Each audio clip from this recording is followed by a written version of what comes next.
إن الحمد لله نحمده ونستعينه ونستهديه ونستغفره ونتوب إليه ونعوذ بالله من شرور أنفسنا ومن سيئات أعمالنا من يهده الله فلا مضل له ومن يضلل فلا هادي له وأشهد أن لا إله إلا الله وحده لا شريك له وأشهد أن محمدا عبده ورسوله اللهم صل وسلم وبارك على نبينا وحبيبنا محمد صلى الله عليه وسلم وعلى آله وأصحابه ومن اتبعه بإحسان إلى يوم الدين أما بعد فيا أيها المسلمون رحمكم الله اسمعوا قول الله سبحانه وتعالى أعوذ بالله من الشيطان الرجيم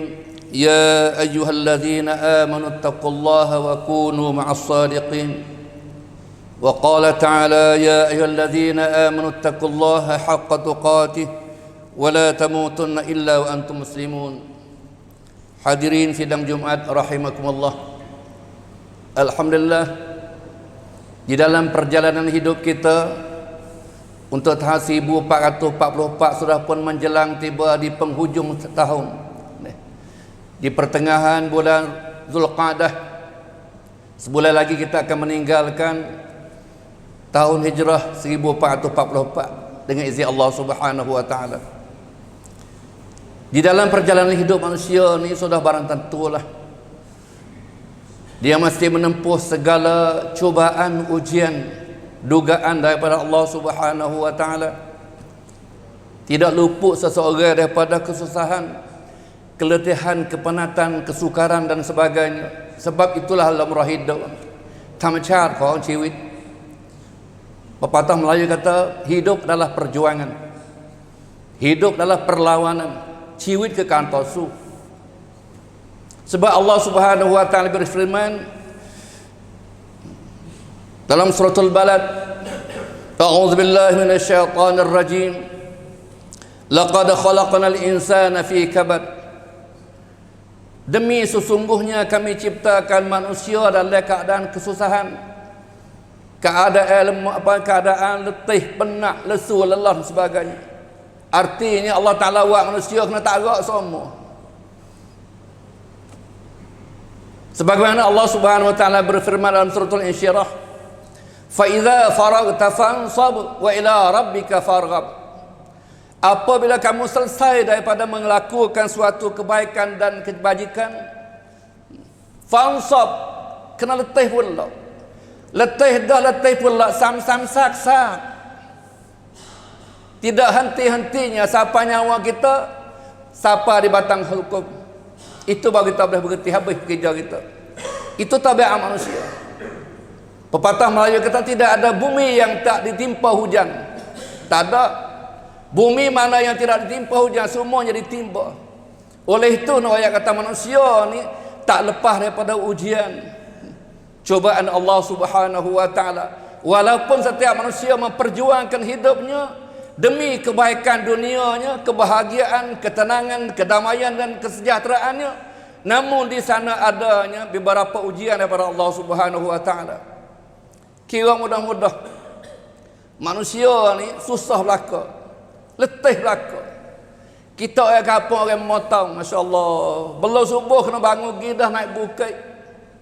Cerah tak cerah, tanah tak nampak lagi. Melangkah kaki mendaki gunung dan bukit demi mencari rezeki untuk sanggup hidup kita. Letih lelah, susah, masya-Allah. Tok Perai masya-Allah nak jauh-jauh pukul 3, pukul 4 naik kereta dah muak barang lagi nak dia, masya-Allah. Payah, ngoyak tak letih belaka.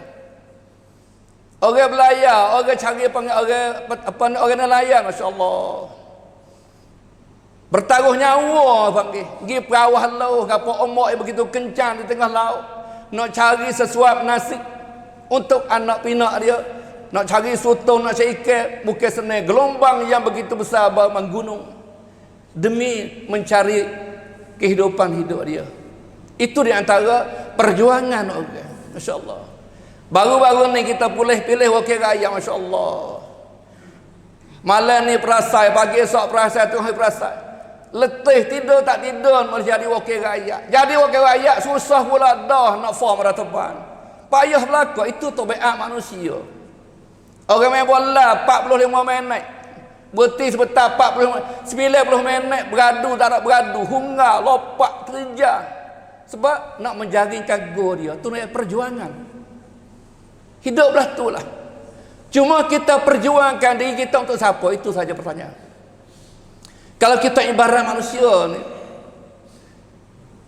yang umur sepaya supaya dengan orang naik kereta api lah. Naik kereta api untuk menuju kepada suatu tujuan, misalnya nak pergi Bakok. Orang seumur dengan kita satu tujuan, kadang-kadang tak ada siapa Bakok turun tengah jalan, artinya mati. Nak pergi Bakok belaka, seolah kata nak pergi dunia, nak pergi akhirat belaka. Tapi di pertengahan jalan turun stesen kecil, stesen besar, tinggal berapa orang atas kereta. Itu panggil ujian Allah Subhanahu Wa Taala. Lah ni kita cuba kita paling tengok belakang. Orang erung kita, beranak sekali kita, mengaji sekelah kita, duk ponok sekali kita, berapa orang yang ada lagi yang hidup atas robok kereta api nak pergi ke akhirat. Sudah barang tentu tak banyak orang, tak banyak nyawa sangat. Itu di antara ujian Allah Subhanahu Wa Taala. Kita semua akan mati belaka. Kullu nafsin za'iqatul maut. Tiap-tiap bernyawa akan mati. Yang pentingnya bagi siapa kita mati? Rautai pun kerai. Kita mati untuk siapa mati? Itu penting. Dan bagaimana cara kematian kita? Itu dua pertanyaan. Untuk siapa kita mati? Dan bagaimana cara kita mati? Itu perlu dipersiapkan oleh setiap kita, terutama saya lah. Untuk siapa kita mati dan dalam keadaan bagaimanakah kita menempuh kematian. Hadirin sidang Jumat rahimakumullah. Pada satu ketika Al-Imam Ahmad, Imam Ahmad anak murid pada Imam Syafi'i, mazhab yang keempat. Qad qila li Ahmad bin Hanbal mata rahah. Tanya wahai imam, wahai syekh, bila kita nak rehat? Kita nak berada letih, nak berada lelah, nak berada susah bila? Jok dia beranak sampai mati, lelah, susah semua, tak gerak, letih semua. Bila kita nak rehat? Qala idza wada'ta qadamaka fil jannah irtahta. Imam Ahmad jawab kata, apabila kamu melangkah kaki kamu tak masuk syurga, itulah saat kerehatan kamu yang sebenarnya. Bahawa kaki masuk syurga, itu tempat rehat. Sebelum daripada letak kaki dalam syurga, bukan rehat bagi kamu. La rahata lakum, tidak ada rehat bagi kamu. Oleh itu Allah Ta'ala kata, fa idza faragta fansab. Apabila kamu selesai melakukan suatu kebaikan, suatu amalan, fansab, hendaklah kamu berletih-letih pula. Masya-Allah. Ada saudara kita, keluarga kita mengerjakan haji kita, kita nak putus lagi ni. Nak boleh gelaran haji bukan senang, masya-Allah. Mempertaruhkan nyawa. Nak boleh pergi, kata masya-Allah. Jual lembu, jual kebun, jual tanah, jual segala-galanya demi mencapai redha Allah Subhanahu Wa Taala. Bukan senang, artinya susah, letih, lelah. Ada seorang Indonesia tu umur 119 tahun. Baru lagi jual lembu, jual tanah, umur 119 tahun. Baru lagi tahun ni. Bukan senang, artinya susah benar. Tapi kita susah untuk siapa? Itu pertanyaan. Susah-susah belaka dah. Mati belaka dah. Susah untuk siapa? Mati untuk siapa? Itu pertanyaan yang perlu dijawab oleh setiap kita, terutama saya sendiri. You work right. Kita duduk untuk siapa? Dan pergi kita nanti untuk siapa? Nak jemput Allah Ta'ala. Apakah persiapan kita? As-safaru tawil. Ulama kata perjalanan begitu jauh. Jauh perjalanan kita. Wazadu khalil. Sedangkan perbekalan kita sangat-sangat sedikit. Terutama saya sedikit. Jalan jauh kita, Masya Allah. Rihlatul wujud wal khulud. Mula daripada kita ditiupkan umur kita dari perut ibu, kita dilahirkan, kita dimatikan, kita dibangkitkan, kita diperkirakan akhirnya syurga dan neraka tempat kita. Pilih antara satu sama lain. Wa hadainahu najdain. Kami berikan pilihan kepada manusia dua jalan. Inna hadainahu sabila imma syakiran wa imma kafura. Kami berikan dua jalan pilihan kepada manusia. Imma syakiran, sama ada dia jadi orang syukur kepada Allah Ta'ala, wa imma kafura, kemungkinan juga dia akan jadi orang kufur, pati sesatan dengan Allah Subhanahu Wa Ta'ala, tak beriman.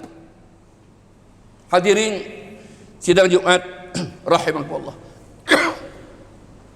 Oleh sebab itulah dalam menempuh ujian daripada Allah Subhanahu Wa Ta'ala, kita relakan diri kita demi Allah Subhanahu Wa Ta'ala. Pada suatu ketika Al-Imam Ahmad di zaman Ma'mun, pemerintahan Ma'mun, Jami' Kerajaan Abbasiyah, Jami' Ma'mun ni dia memberlakukan akidah Mu'tazilah pada umat dia.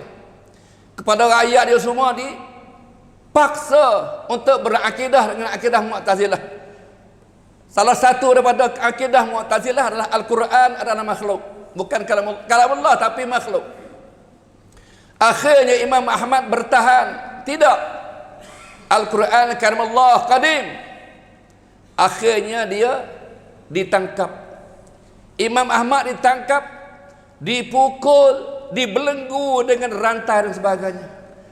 Kalau kita sini lah ni panggil naktur dan perahan, hak kena bunuh. Pada suatu ketika Imam Ahmad kata, nafa'ani bi kalimatain, aku diberi faedah dengan dua kalimah. Waktu Imam Ahmad masuk ke penjara, tempat tahanan, dia jumpa dengan seorang lelaki.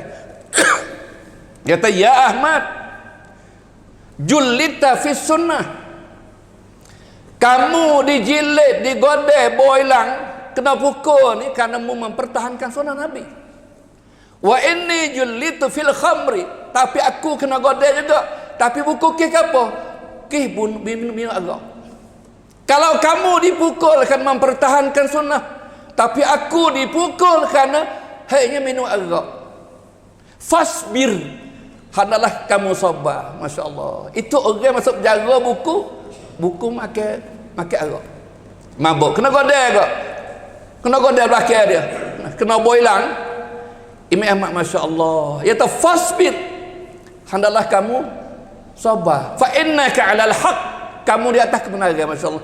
Orang yang pelaku dosa menasihat pada seorang ulama terkenal, Imam Ahmad bin Hanbal, Nasirus Sunnah, sebagai penolong, penegak sunnah Nabi sallallahu alaihi wasallam. Itu riwayat kata sama kena godeh. Seorang ni digodeh, dipukul kerana apa? Kerana mempertahankan sunnah. Seorang lagi dipukul kerana minum khamar. Artinya sama sakit. Sakit untuk Allah Ta'ala, sakit untuk syaitan. Na'udzubillah min zalik. Itu ya, kita kena mati cepat dah. Tapi mati untuk siapa? Diuji untuk siapa? Tepuk dada, tanya selera masing-masing, jawab kau. Sudah betulkah kita? Sudah benarkah kita dalam memperjalankan hidup, layak hidup kita ni untuk mencapai redha Allah Subhanahu Wa Ta'ala? Siapa tak lagi? Siapa pau tak lagi kita? Persoalan yang tak perlu dijawab oleh orang lain, tapi jawab oleh diri sendiri masing-masing. Hadirin rahimakumullah.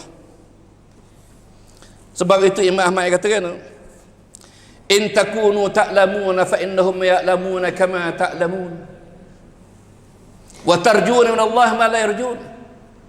Imam Ahmad teringat ucapan kalam Allah, in takunu ta'lamun, seandainya kau merasa kepedihan, kesakitan, fa innahum ya'lamuna kama ta'lamun, mereka juga merasakan kesakitan.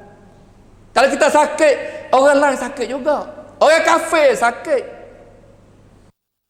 Wa tarjuna min Allah ma la yarjun, tapi kamu mengharapkan daripada Allah Ta'ala ma la yarjun, apa yang mereka tidak mengharapkan. Kita sakit, kita mengharapkan pahala daripada Allah Ta'ala. Tapi orang bukan Islam sakit, tak ada apa. Naudzubillah. Itu beza di antara orang mukmin dengan orang yang tak beriman. Hadirin rahimakumullah. Al-Imam Ahmad Iaitu aku boleh manfaat oleh dua perkataan. Pertama saat ini, sabarlah kamu sebab kamu dipukul, dijilid belakang kamu dengan sebab mempertahankan sunnah. Sedangkan aku dijilid, dirotan kerana apa? Minum Allah. Yang kedua, seorang Arabi, orang kampung, orang darat, reduk kepada pasir, kata pada Imam Ahmad, wa qad ukhidha ila al-habs, waktu Imam Ahmad dibawa, digiring pergi kepada penjara masalah je, wa huwa muqayyadun bisalasil, dia digari, diikat dengan rata. Imam Ahmad, masya-Allah, ulama besar, tengok mendapatkan ujian daripada Allah Taala. Ya Ahmad, orang Badui gitu go Imam Ahmad, ya Ahmad, isbir, sabar. Fa inna ma tuqtal min huna satadkhulul jannata min huna aidan. Seandainya kamu terbunuh dalam penjara ni, mulai daripada penjara ini jugalah kamu akan dimasukkan syurga oleh Allah Subhanahu wa taala. Masya-Allah. Orang legok winashak kepada Imam Ahmad. Imam Ahmad mai faedah. Walaupun orang tak juruh, walaupun orang tu orang tak baik, tapi apabila nasihat dia baik, molek, maka dia ambil. Sebab tu Imam Ali rahimahullah, Ali radhiyallahu, khudhil hikmata walau min afwahil wa majal. Ambillah kata-kata hikmat walaupun daripada bibir mulut seorang yang gila sekalipun. Kalau orang gila kata betul, ikutlah, ambil. Tak ikut siapa. Unzur ila ma qala wa la tanzur ila man qala. Atau kama qala Rasulullah sallallahu alaihi wasallam. Ambillah apa ucapan dia, ambil dengar syarat hak dia kata. Jangan ambil kata, jangan kata, oh dia tu kata bukan. So tengok pada siapa kata, tapi tengok pada apa yang diperkatakan. Unzur ma qala wa la tanzur ila man qala. Lihat pada ucapannya, nasihatnya. Jangan lihat pada tua dia, orang dia. Ambil yang baik. Khudhil hikmata walau min afwahil majal.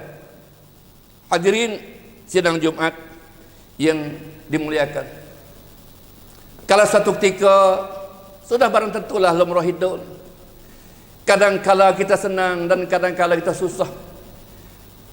Ada sehat, ada sakit, ada senang, ada susah, ada mati, ada hidup, ada sibuk, ada peluang, ada suka, ada duka, ada untung, ada rugi, begitulah seterusnya. Oleh itu, waktu kita menghadapi ujian Allah Subhanahu wa taala, apa pun yang menimpa kita, bagi orang mukmin dua hal. Kalau dia mendapat nikmat, dia syukur pada Allah Taala. Kalau dia mendapat bala, dia sabar terhadap bala dan ujian Allah Subhanahu wa taala. Dua-duanya adalah kebaikan bagi orang mukmin. Itu di antara hadis Nabi sallallahu alaihi wasallam. Apabila orang mukmin ditimpa bala petaka, ujian, dia sabar. Dan apabila diberi nikmat, dia syukur. Dan kedua-duanya adalah baik bagi orang mukmin. Itu di antara sikap kita, cutjun kita dalam menghadapi ujian hidup yang Allah Subhanahu wa taala cuba setiap manusia. Ibarat pepatah mereka kata, kehidupan bak ruda pedati supaya lakuan kereta lembu tak kenal lah ni, mudah-mudahan supaya tiup mutu, tiup kekal di atas dok tepi dok bawah dan musim sama. Tilkal ayyamu nudawiluha bainan nas. Demikian itulah hari-hari yang kami putar pusingkan di antara manusia. Kadang-kadang dia senang, kadang-kadang dia susah, kadang-kadang dia sakit, kadang-kadang dia sehat. Itu di antara ruda kehidupan manusia. Cuma kita bersikap dalam menghadapi ujian Allah Subhanahu wa taala tersebut. Pada suatu ketika Nabi sallallahu alaihi wasallam bersabda, kita ni artinya kita adalah seperti orang yang sedang berjalan, yang menumpang teduh di antara perjalanan kita nak tuju pada tujuan. Teduh sebentar, istazalla tahta zillin, Nabi kata. Kita berteduh di bawah bayangan teduh sebentar, kerana panas terlalu kuat, kita bertista, lepas tu kita akan meninggal. Meninggal teduh tadi, meneruskan perjalanan kita. Oleh itu, kita kena hadapi dunia ni belah mana. Nabi SAW memberikan hakikat แก่นแท้ของชีวิตโลกนี้แก่นแท้ของดุนยากับดุนยาอินนัดดุนยาฮุลวุนฮุลวะตุนคอดีรตุนwallahu innallaha mustakhlifukum fiha fayanzur kaifa ta'malun. Dunia adalah benda yang hijau manis. Hijau ni sot, bukan hak buruk dak. Lok dunia ni wan cham manis. Kalau istilah ni panggil menipa ni, kalau menisai tu manis, serumuk mana tak gila menisai manis, pakat gila belaka. Dunia khulwan, manis dunia. Khadiratun hijau artinya sosai, bukan hak buruk hak dulu dak. Kalau ikan segar, kalau pak gapo, kalau ulai segar. Wa innallaha mustakhlifukum fiha. Allah Taala kita latih kita sebagai khalifah, nak tadbir, nak berihan dunia ni, fayanzura, kemudian tengok mau berihan lah mana. Kaifa ta'malun, bagaimana kamu kerjakan di atas dunia ni setelah kamu diangkat oleh Allah Subhanahu wa taala sebagai khalifah. Kita tahu mana dalam menjalani hidup kita dalam keluarga, dalam masyarakat kita, dalam negara kita, setara mana kita. Kita adalah suatu tanggungjawab sebagai khalifatul ardh, sekurang-kurangnya pemimpin dalam keluarga kita. InsyaAllah kita akan lanjut pada khutbah kedua. Aqulu qawli hadza wa astaghfirullahal azim li wa lakum wa ufawwidu amri ilallah innallaha basirun bil ibad.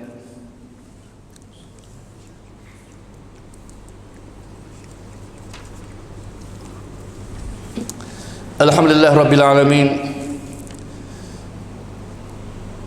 wal 'aqibatul muttaqin wala 'udwana illa 'alal zalimin wala haula wala quwwata illa billahil 'aliyyil 'azim. Pada khutbah kedua ni saya cuba nak tayangkan beberapa gambaran orang yang berjaya dalam menempuh ujian Allah Subhanahu wa taala dan beberapa golongan yang gagal, tak berjaya, fashal dalam menempuh ujian Allah Subhanahu wa taala. Sebagaimana Allah Taala wajah imma syakira wa imma kafura. Satu golongan memilih kebaikan, kesyukuran dan beriman dengan Allah Subhanahu wa taala dengan sebenar-benar imannya. Satu golongan dia kufur. Cuba kita tengoklah sejarah. Dalam sejarah manusia ni, termasuk kita semua, seseorang akan dicatat sejarah dua golongan. Seseorang akan dicari dalam sejarah dalam perwakilan misal berpet kaum manusia. Dua jenis manusia. Pertamanya orang yang terlalu baik kebaikannya. Yang keduanya yang terlalu jahat. Sudya dengan sudya. Dua tu ya. Dalam sejarah semua, tengoklah sejarah manusia semua, tak kira negara mana, bangsa mana, terutama sejarah Islam kita. Dicatat dalam sejarah hanya dua golongan manusia. Golongan pertamanya golongan yang terlalu baik, terlalu bagus kehidupan dia. Satu lagi golongan yang terlalu jahat, cuaca na'udzubillah. Kita tengok orang yang dicatat sejarah belah mana? Orang yang baik. Tengok Abu Bakar radhiyallahu anhu. Wa sayujannabuhal atqal ladzi yu'ti ma lahu yatazakka. Allah Taala cara dalam Quran. Dan kami akan memperjauhkan Abu Bakar daripada neraka. Sebab apa? Yu'ti ma lahu yatazakka. Dia berikan harta dia untuk membersihkan diri dia dan iman dia. Abu Bakar beri harta dia semuanya untuk Allah dan Rasul. Itu perjuangan. Bukan senang, susah, memang susah. Nak belanjakan harta untuk Allah Ta'ala. Semua harta diberi kepada Allah Ta'ala dan Rasulnya. Yang kedua, Umar bin Khattab. Suatu ketika Umar bermimpi. Ra'aitu qasran abyad faqultu liman hadha qila li Umar bin Khattab. Aku mimpi nampak apa yang nampak kota putih. Wang lah. Racuan putih lah syurga. Maka dia ditanya kepada Nabi SAW, liman hadzal qasr? Qila, itu Rasulullah SAW jawab kata, li Umar bin Khattab radhiyallahu anhu. Dalam syurga, mahkota mahligai putih itu untuk siapa? Untuk kamu wahai Umar. Bukan senang Umar dapat syurga Allah Ta'ala. Payah, masya-Allah, susah. Itu riwayat sejarah. Yang ketiga, Utsman bin Affan, Nabi sallallahu alaihi wasallam sebagaimana tu dia, Allahumma ighfir li Utsman ma taqaddama min zambihi wa ma ta'akhkhar. Utsman didoa oleh Allah Taala, oleh Nabi sallallahu alaihi wasallam, ya wahai Allah, ampunlah dosa Utsman apa yang telah lepas dan akan datang. Bukan orang tamada belaka perjuangan hidup, bukan bagi duduk atas hamparan ataupun permainan hijau. Tak. Ada duri, ada ranjau dan sebagainya dalam hidup mereka. Tapi mereka tempuh dengan tujuannya mendapat redha Allah Subhanahu wa taala. Ali radhiyallahu anhu waktu Nabi kita nak berdera raya, nak berdera waktu perang, rajulun yuhibbullaha war rasul ataupun yuhibbullaha wa rasulahu wa yuhibbuhu Allah wa rasul. Aku akan berikan bendera pada Ali yang seorang laki-laki yang dia cinta dan cintakan Allah dan cintakan Rasul, dan Rasul pun cinta pada dia, Allah Taala pun cinta ke dia. Bukan senang juga perjuangan Ali karam Allah wajah. Nak atau orang nak boleh panggil boleh pujian, boleh apa ni, boleh kebaikan, satu kebaikan dia lalui perjuangan dia cukup sulit, cukup susah, cukup penat dalam pertahankan Islam dan keimanan mereka. Di sebalik itu pula bukan senang. Firaun jahat sekali, masya-Allah. Ana rabbukumul a'la wa yadah la Quran ni dua orang makhluk Allah Taala paling jahat syaitan, iblis. Tapi berapa kali Allah tak sebut syaitan dalam Quran? Sebut. Firaun Allah tak sebut. Karena apa? Terlalu jahat. Tuhan sebut juga jahat. Oleh itu siapa nak disebut oleh manusia, lepas kita mati dah, buatlah sama ada kebaikan ataupun kejahatan yang cukup-cukup baik dan yang cukup-cukup jahat. Nauzubillah misalnya. Oh, Masya Allah, cucu siapa? Cucu dia tu, Masya Allah, dia dulu kau. Cewa dia dulu, Masya Allah, jujur sebagainya. Orang sebut kebaikan. Allah. Anak siapa? Cucu dia tu. Allah, zaman dia, pak dia dulu, cewa dia dulu. Allah, jahat-jahat sungguh lah. Orang sebut juga. Orang tamadai tak sebut dalam sejarah. Orang jahat telajak dan baik telajak. Dua tu.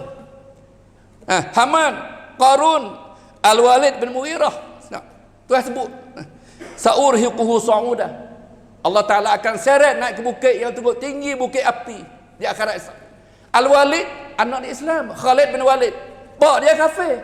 Anak dia Khalid, Saifullah. Penglima Islam namanya Khalid bin Walid. Walid ni hasad rekor ni. Anak dia, Masya Allah, masuk Islam.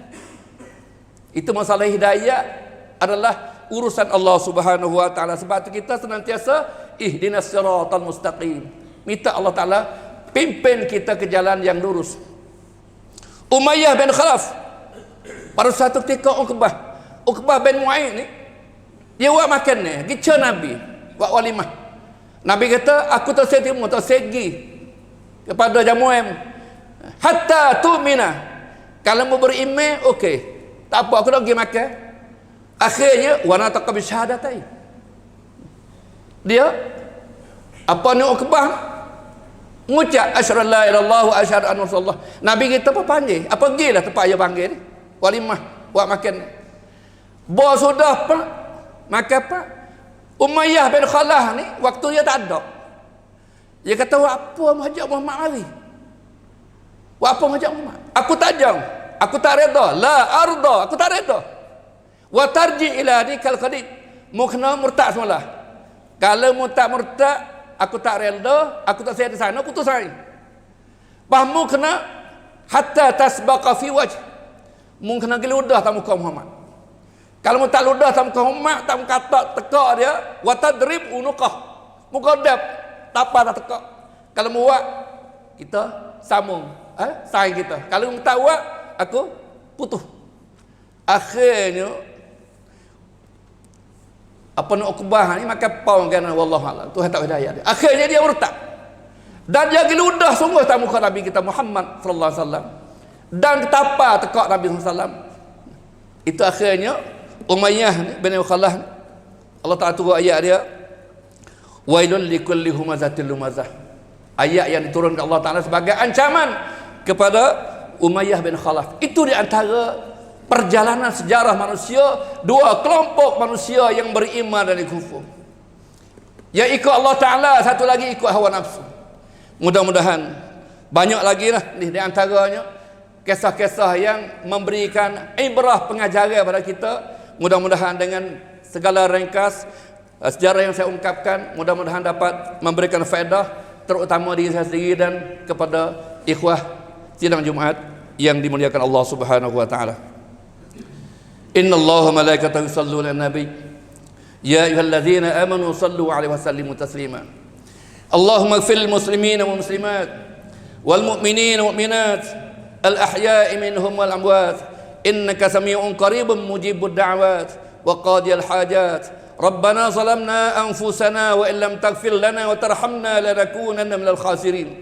ربنا ظلمنا أنفسنا ظلما كثيرا ولا يغفر الذنوب إلا أنت فاغفر مغفرة من عندك وارحمنا إنك أنت الغفور الرحيم. ربي أوزعنا أن نشكر نعمتك التي أنعمت علينا وعلى والدينا وأن نعمل صالحا ترضاه وأدخلنا برحمتك في عبادك الصالحين.